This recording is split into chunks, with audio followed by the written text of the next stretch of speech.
Hello guys, hello everyone. Kinara here again. As you can see in front of me here, I have some bananas. I have a trunk of banana here. Nimetoa hapo kwa shamba. I've just come with it from the shamba. So today I want to show you how we just prepare and store the bananas to ripe. And as you can see in this video guys, this is how we store banana. There's some videos of me in the previous, you've just saw them. I've just showed you how my plantation was going, how it went on, how the hailstones did whatsoever.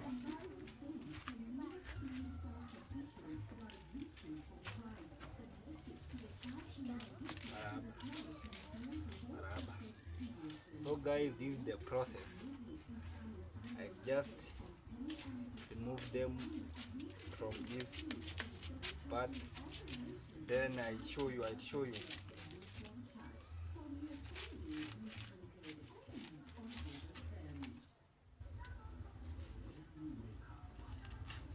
Hivyo. Vipi?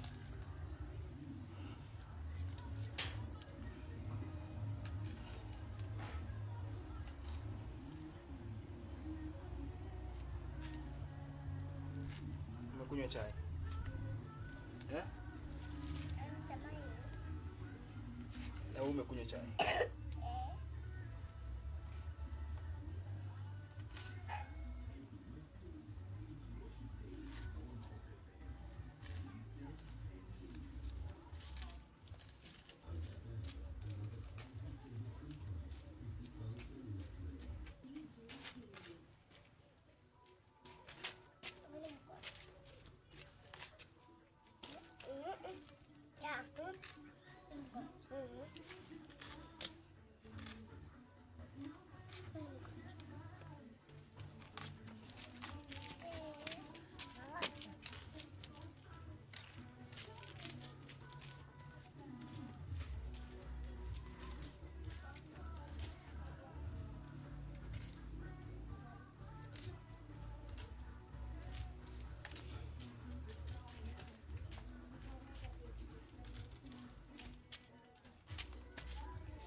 Chukua hivyo, niende tupe huko. Niende tupe huko kwa migomba. So guys, for easy ripening, you have to separate this way. You see, and then you just let it on the sun so that it can receive some sunlight. For when you've prepared this way, it is so much good because it takes less time, less days before it ripes. But when you let it stay on this, it can take much longer, more than a week. So this is how we prepare them. Then you will just leave them on the sun about 15 to almost 15 minutes.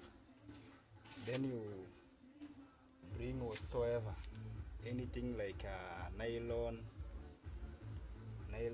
paper or a polythene paper. You just put them into closure, then you store them in a cool, dry place with a moderate temperature. You see, this is the effect of hailstones. I just showed you in my previous video how the hailstones destroyed my bananas, but you can't blame anyone just because of nature. The hailstones did a lot of damage, and you can't blame anyone. So guys, welcome again. If you haven't subscribed to my YouTube channel, just do so, subscribe, and stay blessed.